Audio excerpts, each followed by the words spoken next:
Hello મિત્રો, આપણે આવી ગયા છીએ નાગરિક ભવનમાં, જે સાળંગપુરની અંદર આવેલું છે.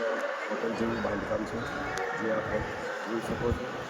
રહેવા માટે સરસ મજાની સુવિધા છે.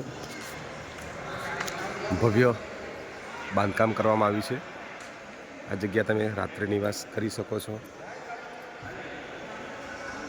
आप भाग्यवान है कि कष्टभंजन दादा के दरबार में खड़े हैं. સાળંગપુરની અંદર આવેલું છે.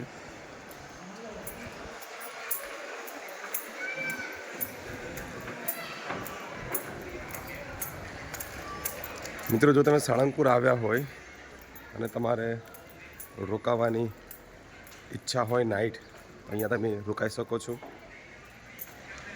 એક રૂમનું 800 રૂપિયા ભાડું છે, 500 રૂપિયા ડિપોઝિટ છે. રૂમો ખરેખર જબરદસ્ત છે, હોટલ ટાઈપ રૂમો છે.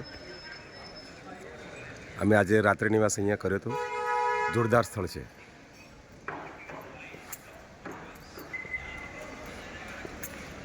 પાર્કિંગની પણ સરસ એવી વ્યવસ્થા છે.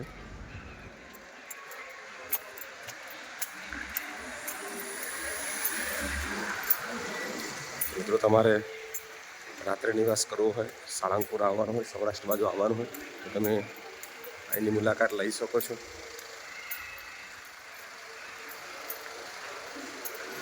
હોટલ જેવું બાંધકામ છે.